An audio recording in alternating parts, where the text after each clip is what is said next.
Hi there, I'm Lynn Branley of LWS Lynn Wardrobe Sews, and today I'm going to do my very first sew along with you for my very first Know Me pattern, number 2069.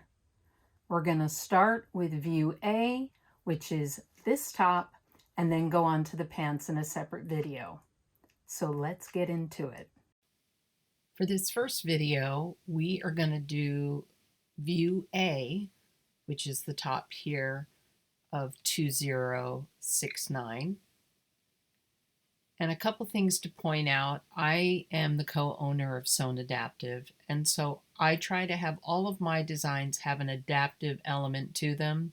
So this top is done in a high-low to be an adaptive length for wheelchair users. Here are the pieces you'll need. Number 1, front, cut 2.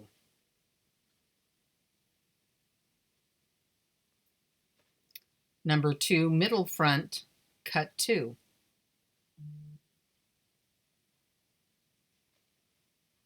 Number 3, side front, cut 2.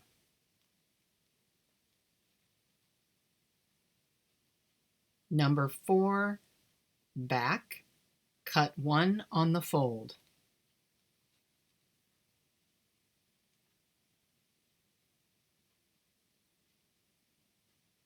Number 5, middle back, cut 2.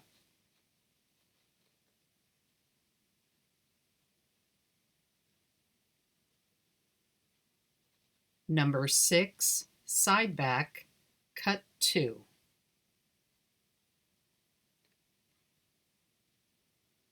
Number 7, flap, the pocket flap, cut 4, cut 2 of interfacing. Number 8, yoke front, cut 2. Number 9, yoke back, cut 2. Number 10, collar, cut 2 on fold, cut interfacing 1 of them on fold. Number 11, front facing, cut 2 and cut 2 of interfacing. Number 12, front hemband, cut 2 and cut 2 of interfacing. Number 13, back hemband, cut 1 on the fold and cut 1 on the fold of interfacing.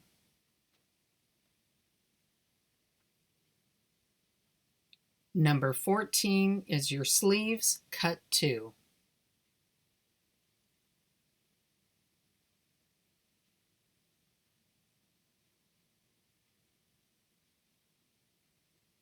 Number 15, continuous flap,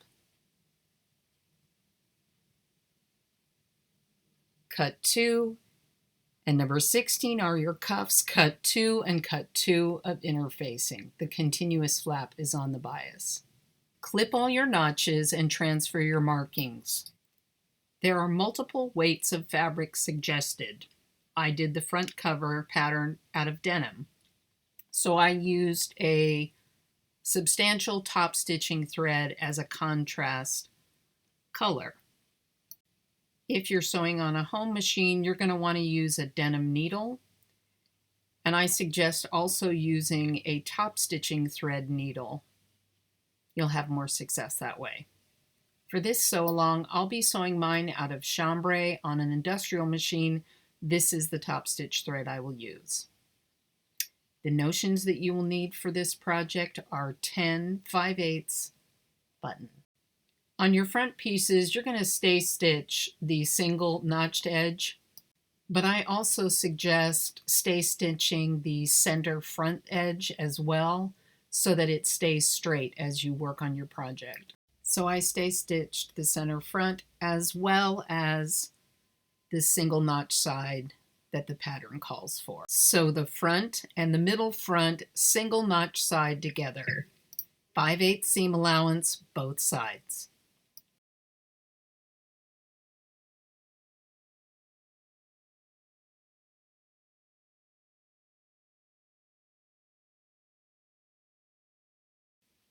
Now stay stitch the free side of the middle fronts.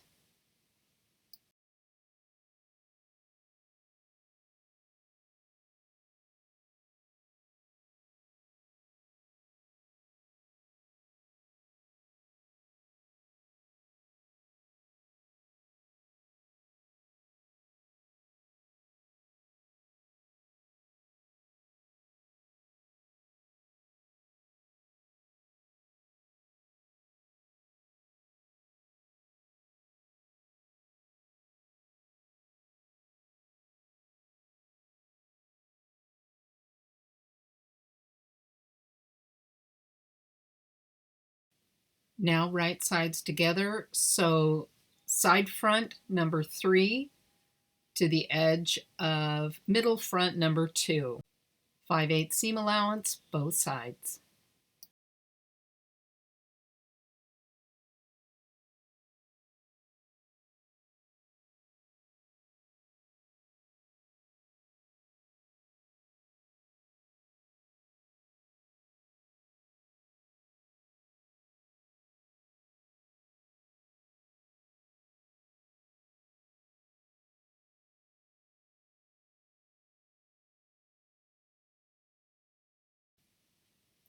This is what your 3 front pieces sewn together look like.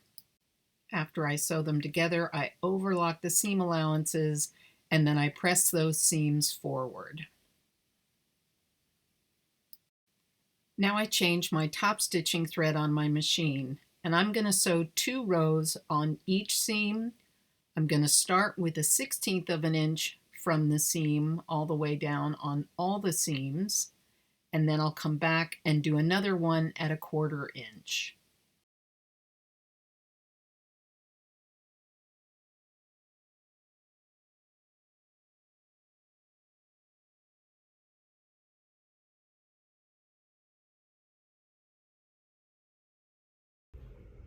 Now that you've sewn together both sides, pieces 1, 2, and 3, and done the 2 rows of top stitching with your top stitching thread down each of these seams, now you're going to bring in your faux pocket flap that'll go right here.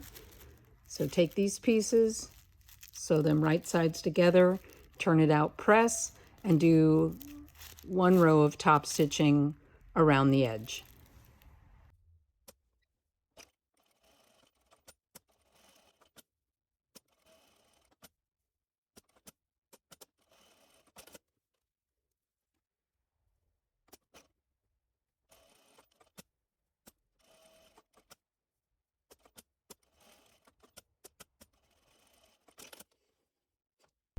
When top stitching, I use edge feet to do the narrower and then the row just after that. On the pockets, you only do 1 row and you do it a 1/4 inch, so I'm using the 1/4 inch edge foot.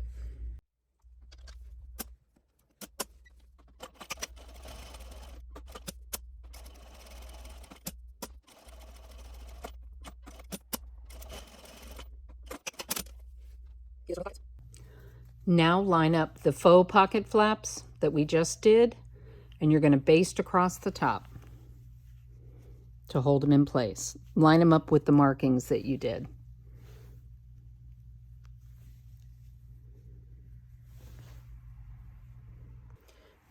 Now you're going to take piece 8, which is the front yoke of the top. You're going to match the notches, pin it in place, and sew 5/8 on both sides.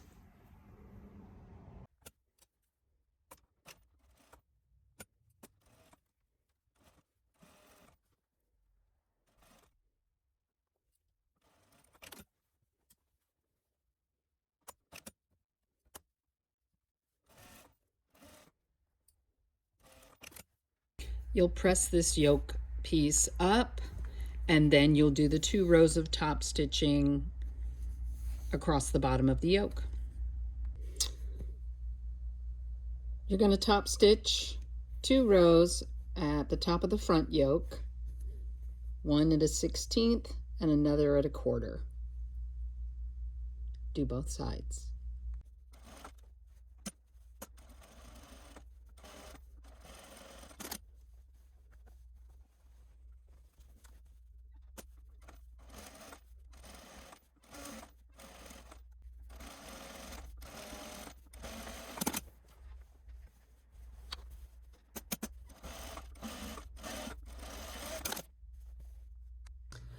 Now you have your two front pieces assembled and top stitch. We're going to put those aside.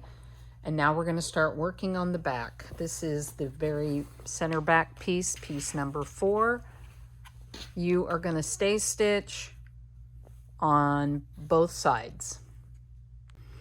After you've done that stay stitching on piece number 4, the back, then you're going to take the middle back piece, number 5, matching up the 3 notches on the sides of piece number 4. You're going to sew 5/8 all the way down. You're going to do it for the other side of the middle back, number 5, down that seam. You're going to press it open.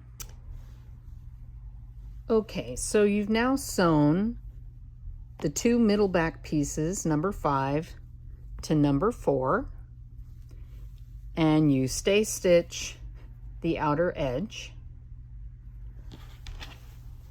You press the seams towards the middle of the back, and I like to overlock the edges of my seams. You could do a flat felt seam if you were so inclined. That would double as doing your top stitching, but I overlock and then go back and top stitch. So now we're going to add piece number 6, which is your side back.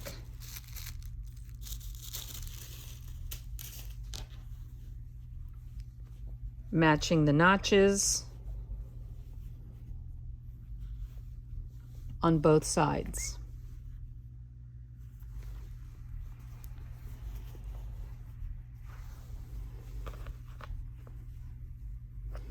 So you'll go down here, overlock, press to the center.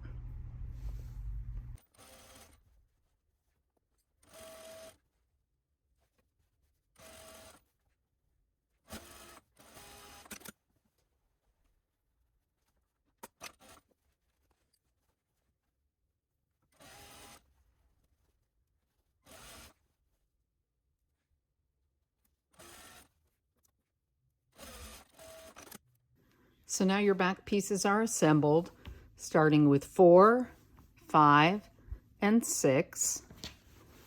I pressed my seams open. I'm sorry, I pressed my seams, pressing them inward towards the center back. I overlocked the finish on the seam allowances. Then you're going to come back to the front, right side,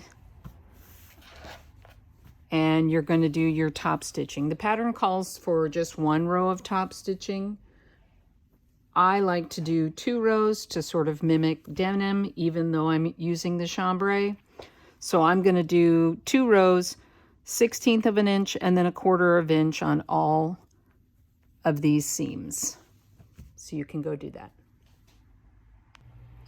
Now that you've completed all your top stitching across the back piece, you're going to take piece number 9, which is the back yoke,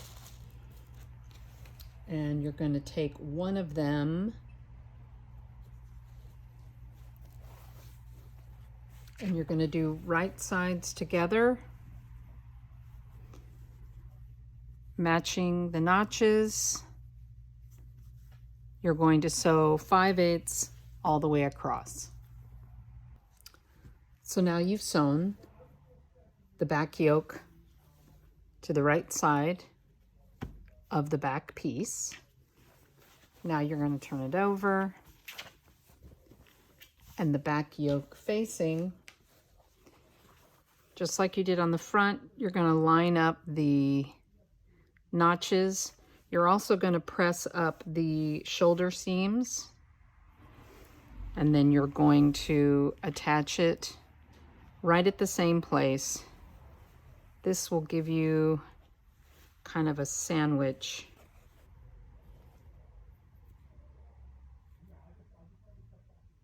Back yoke facing, back yoke, back.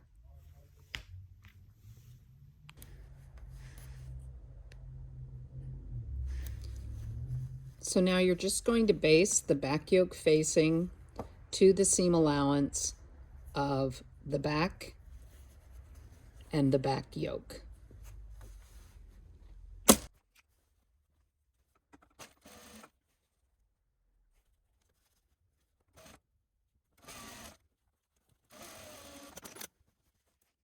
Now that you've basted the yokes, the facing and the back yoke up, you're going to baste the raw seams on the side and at the neckline, and then you're going to do your top stitching at the bottom of the yoke right there.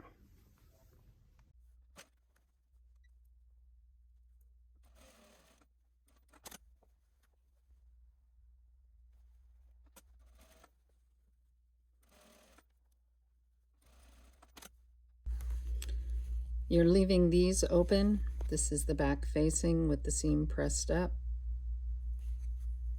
And this is the front yoke. Leave those parts open, but you should have basted the sides and the neckline. Now I'm going to top stitch.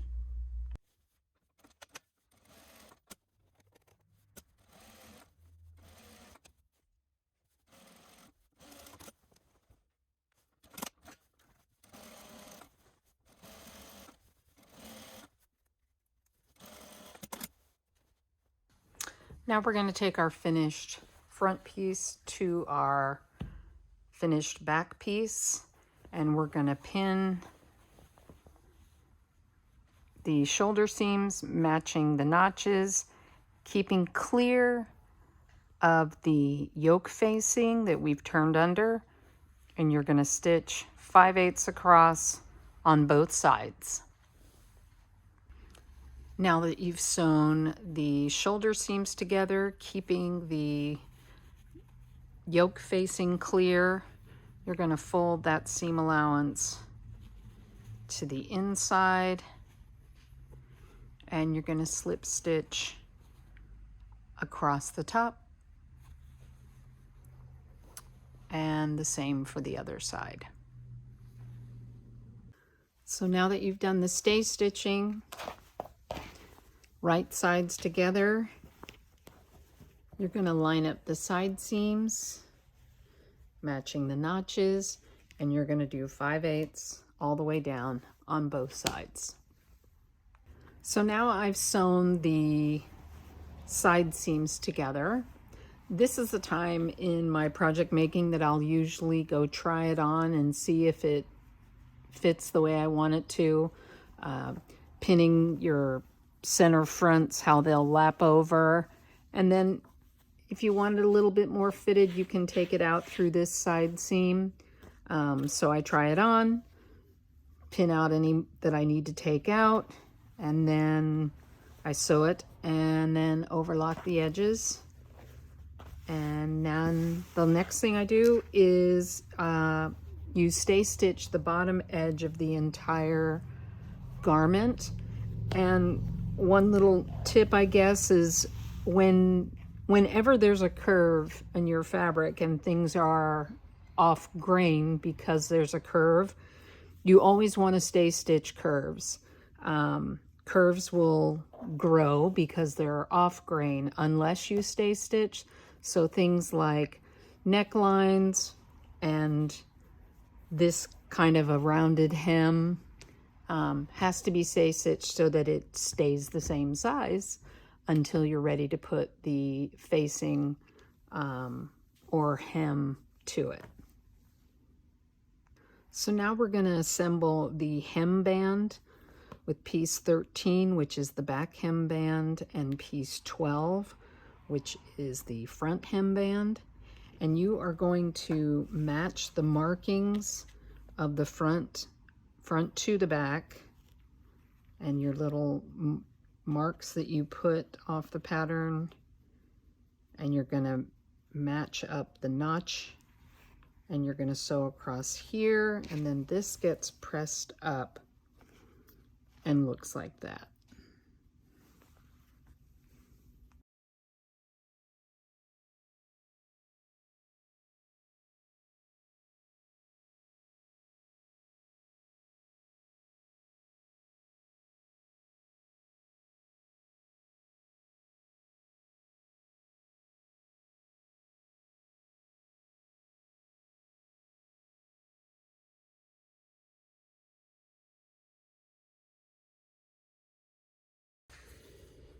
So on both sides of the band, you're going to sew from the small dot all the way to the edge at 5/8.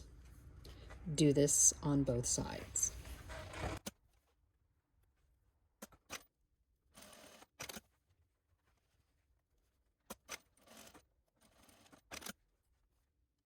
Now that you've put the front and back band pieces together, before you line it up on the edge of the hemline to stitch down, you are going to turn the inside edge of this band 1/4 of an inch and press all the way around the entire length of the assembled band so that this will enclose the raw edges on the wrong side when you top stitch.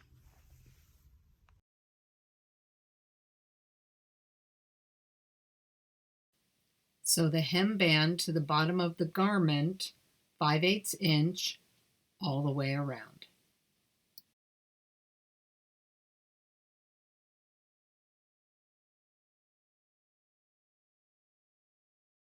After you've stitched the band all the way around, I trim it down to about 1/4 inch. Then you're going to go and edge stitch, pushing the remaining seam allowance to the band. Edge stitch all the way around, turn it back on itself, and press it.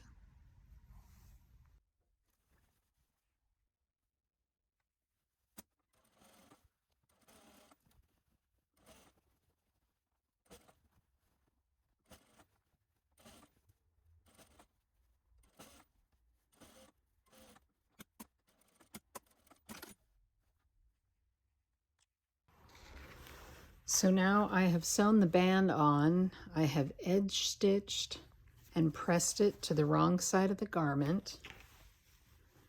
You're going to baste the center front edge of the band down on both sides, and then I'm going to top stitch 1/16 of an inch just inside the band all the way around the perimeter of the band at the hem.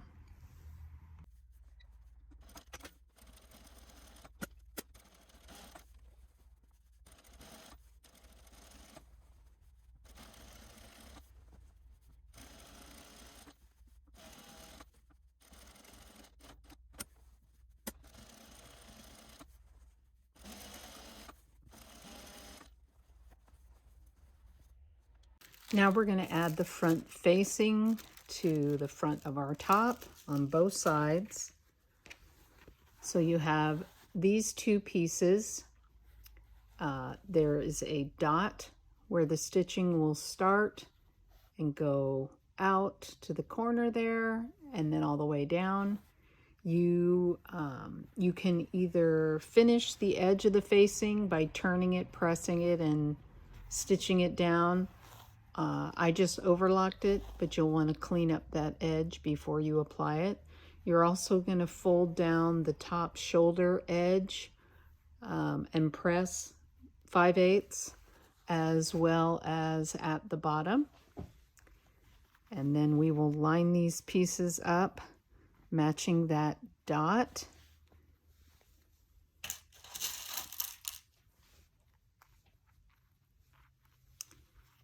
And you will line it up all the way down and pin it there. And you're going to stitch all the way up from the bottom to the corner and then to the dot and stop there. 5/8.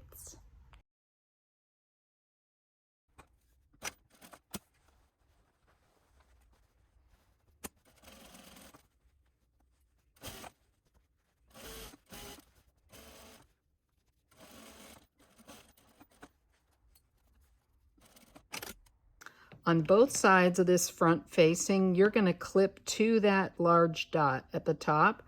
You're going to clip to it, but not through the stitching.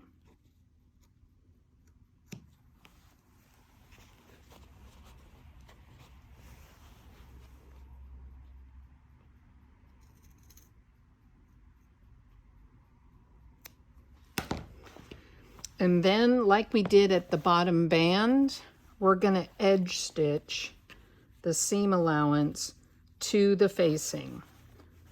So a 1/16 of an inch, you'll edge stitch all the way down and to there. This part gets tricky at the corner. You're probably good just to go up to the corner so that you turn it out.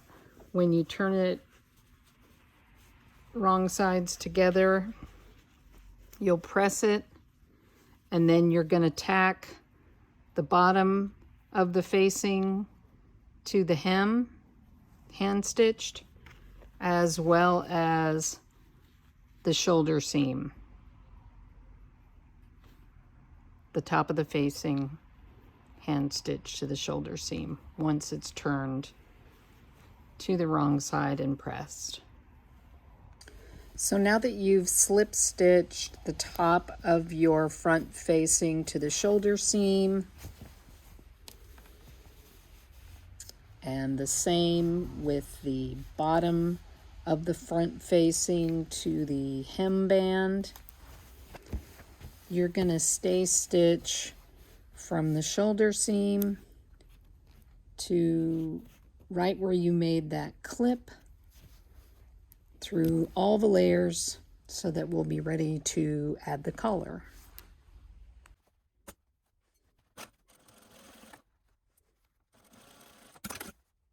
Now we're going to assemble the collar.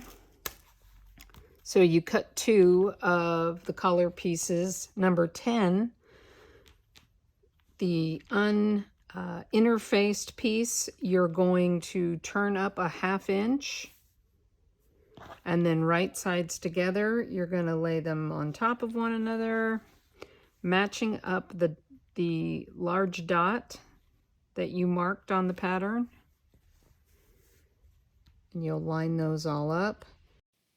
And then you will sew 5/8 from the dot all the way around to the other side dot.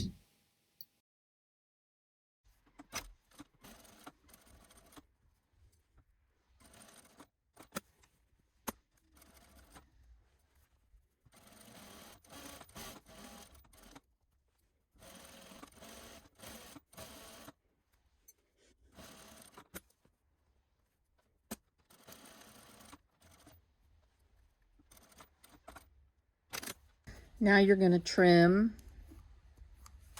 and all the way around the collar and the points. You're going to turn it right side out and press it, and then you're going to edge stitch as far as you can from here to the point, and then from about there probably all the way around, and treat the other side, the other point, the same way. So now you edge stitch the seam allowance of the collar to the interface collar piece. You'll go up the sides as far as you can go into the point, all the way down the long side of the collar, and then go up the other side of the point as far as you can go. So now you're going to pin the collar to the right side of the body of the garment at the neckline.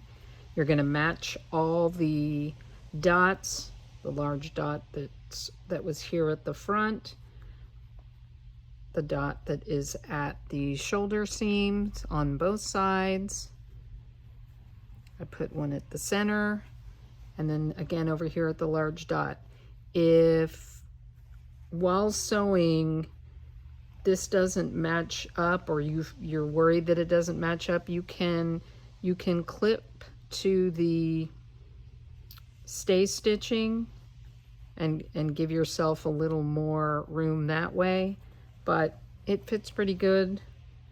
When you do your stitching, so you'll stitch from the large dot basically to the large dot, just keep that upper collar free. So you're just going through the back part of the collar through the entire neckline.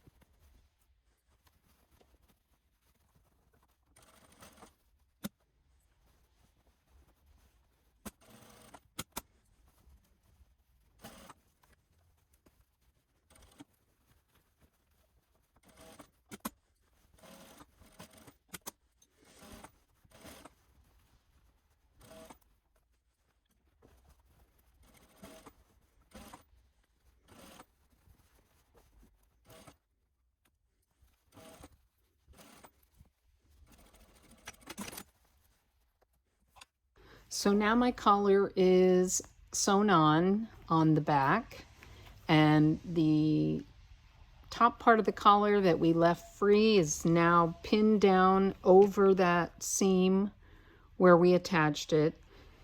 And now you can stitch in the ditch on this side, just barely catching this edge to close up that collar.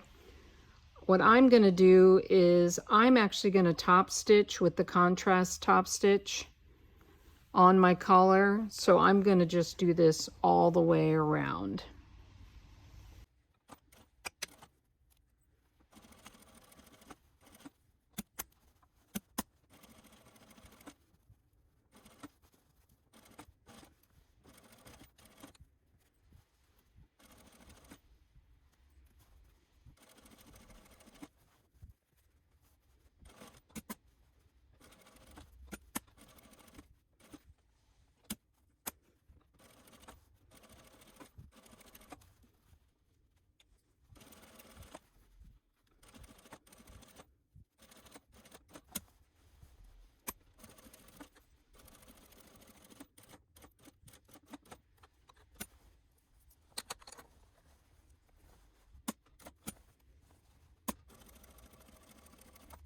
Now on to the sleeves. So you have the sleeve pieces, you cut 2 of 14, and you've put all the markings on your self pieces. So we're going to do a stitch line matching these dots right here. So up to this point and straight down, up to this point and straight down, and then we're going to cut to the point but not through the point. I've gone ahead for the continuous lap, which will basically bound the edge, and I have folded it in a 1/4 inch and pressed it. So then we'll come back and we'll attach this and enclose that vent in the sleeve. So now I've done the stitching for the continuous lap, and I am just going to cut right in the center, right up to that point, but not through it.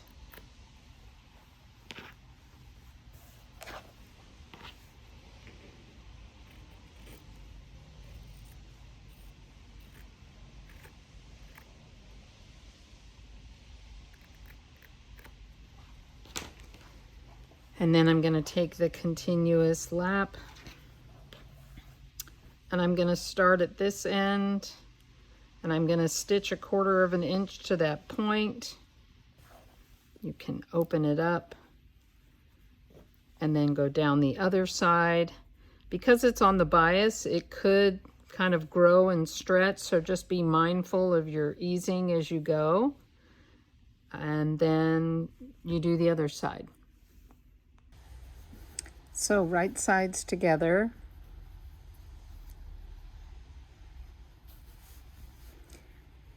1/4 inch.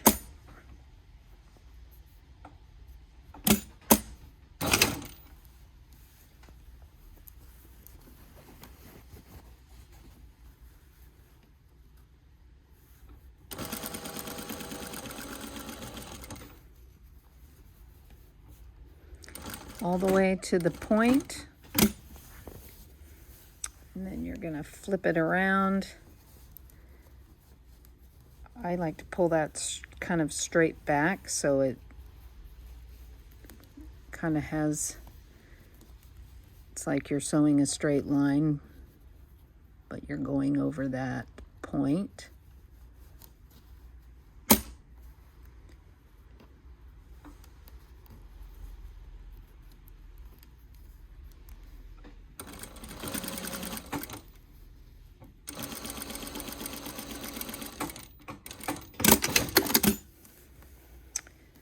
And then this gets pressed, seam allowance gets pressed towards it. Then you wrap it around and you stitch in the ditch all the way down.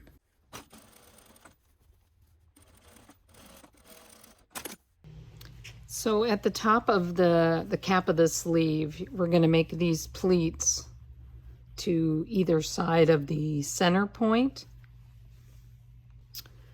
And the way we do that in looking at the pattern piece is you create pleats taking the solid line and folding it like that, and that lines up with the dotted line. So solid line to dotted line, and you can see the pleats go this way on one side of the sleeve, on the front side of the sleeve, and then the opposite way on the other side of the sleeve. I'm sorry, on the back side of the sleeve. They went this way, and on this side, they go the opposite way. One thing I like to do, just to make this all easier, is I'll do a little clip. So the dotted line for the size, solid line for the size, dotted line, solid line, all the way up, a little clip, so I know where those little folds go. Just little, you know, 1/4 or less, just enough so that you can see it and make it easier. Then you pin those in place, and then you'll baste over all of that pleating. Then you'll do an easing stitch or a gathering stitch that you can then pull if you need to ease more out of the cap. So I've gone and done one of those rows. Typically in the patterns they do 2 rows. It's kind of what you're comfortable with easing. But so you see I have the basting stitch, and then I have the gathering stitch just after it that goes between the dots that were on the pattern there, and there. And you can see that then the notches are here. So once I'm ready to ease that, or I've done all those stitches, I didn't see it. We're at step 35 on the pattern. I typically now will close the underarm seam, so 5/8, matching the notches, 5/8. You can overlock that to clean that up. You can press that open, because then you're going to do 2 rows of gathering stitches from point here where the dot was and point here. So 2 rows of stitches so that you can gather this up before you add it to the cuff. So pin out your pleating, baste those pleats in place, do 2 rows of the gathering stitch, right sides together. Sew your sleeve seam together at 5/8 inch, and then go and do the 2 rows of gathering stitches on the bottom edge. So at the bottom edge of your sleeve, you're gonna sew 2 rows of gathering stitches all the way around between the continuous lap.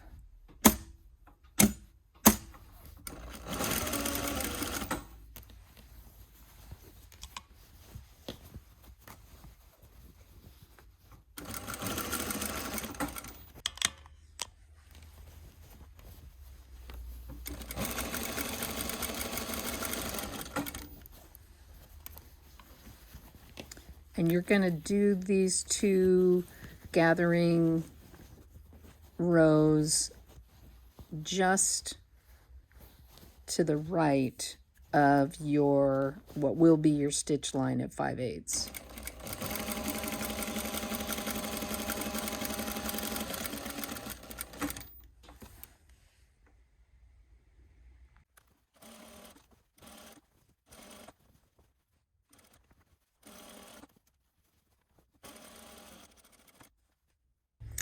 You're going to draw up these gathering stitches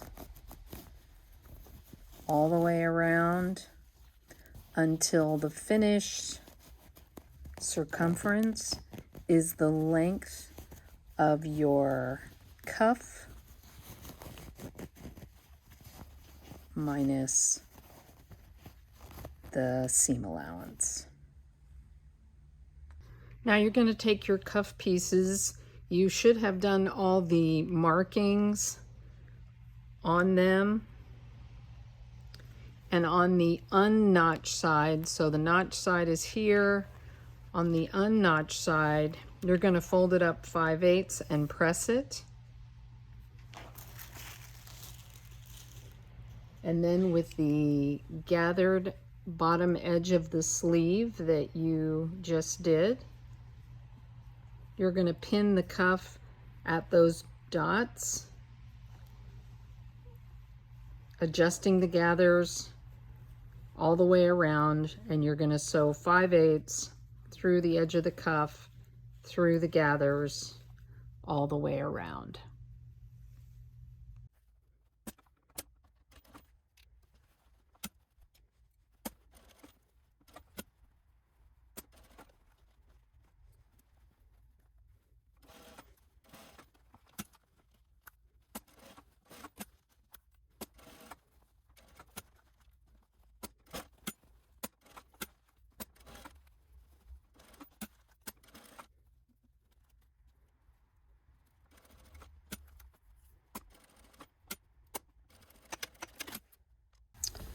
Now you're going to fold the cuff back up, right sides together on both ends.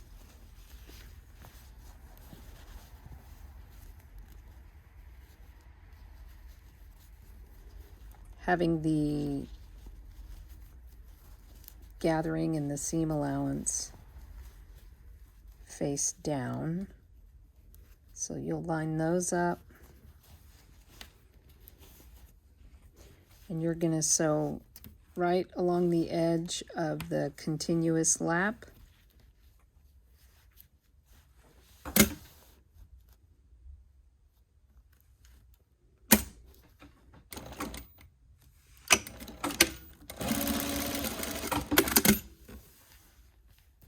And you're going to do it on this side, and then you'll turn it right side out. So now I've sewn the ends, I've trimmed them down, turned it right side out.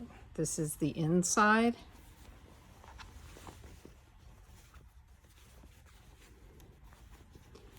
And now I'm going to top stitch with my contrast top stitch thread, and I'm going to go all the way around the perimeter, and towards the gathers I'm going to make sure that I just catch the edge of the cuff on the inside as I go around the edge of the gathers.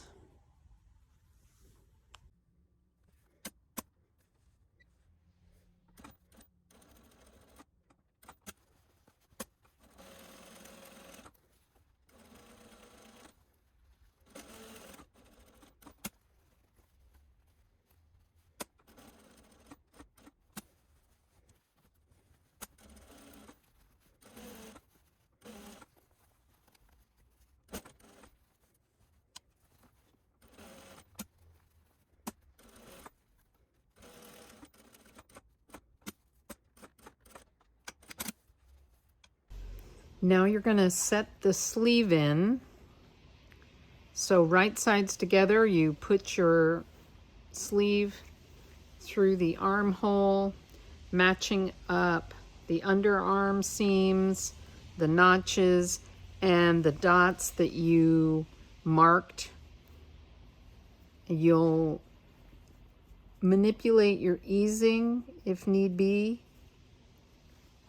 and then you're going to sew all the way around through both layers for both sleeves.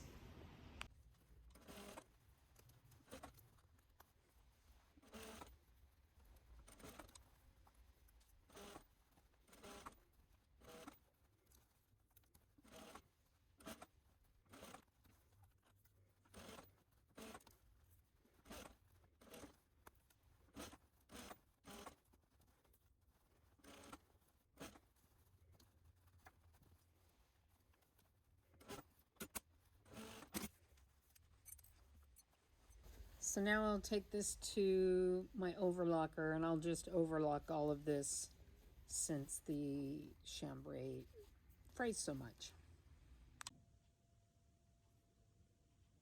So a quick location change. So now the top is done, basically. The only thing left to do is to mark your buttonholes, do your buttonholes, and then sew on your buttons. You will do 6 buttons on the front. You will do buttonholes and buttons on the flaps, as well as on your cuffs. One little tip, I like to mark my apex. So I try on the garment and I mark on the front where the buttonholes will go, the fullest part of my bust, so that that has a button placement for sure. And then I gauge the placement of all the other buttons from that point evenly, so that, you know, when I have the garment on and it's closed at that fullest point, there is a button. So I have this nifty tool that I use that automatically spaces everything evenly, and I just do my button mark and then do my buttonholes all the way down. This is the version of the top that's on the front of the envelope of the pattern, which I did out of denim. And I wanted to point out a couple things that I did differently from what I just did in the sew along. Because it's denim, I wanted it to have that elevated denim jacket look, like I said at the beginning of the video. So I actually purchased raw denim from Pacific Blue Denim here in Los Angeles, and I made my garment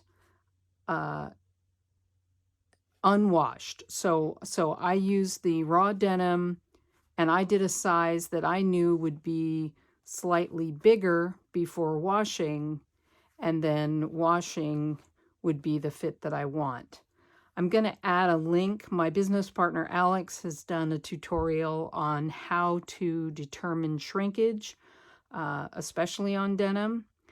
And I wanted to do it this way because with denim apparel, the reason why denim looks the way it does versus when you see things sewn, you know, with patterns, typically sewn denim, the wash is what makes the denim look worn and look like ready-to-made apparel. A lot of times we'll buy denim, we'll wash it, we'll make the garment, and it doesn't have that look of wear that we want, and that's the difference. Having it professionally washed at a wash house is my go-to and what I would recommend, but you have to be able to understand shrinkage after sewing to make sure and get the correct fit. So I sewed my garment with raw denim and then had it professionally washed. The other thing is the buttonholes on the pattern, because it's more of a top if you're not using denim, and you're using like the chambray like I use, your buttonholes are going to go long ways like a shirt placket would. And you wouldn't use keyhole, you just use regular buttons. I have a keyhole machine at our shop, so I did keyhole buttons to mimic again a denim jacket.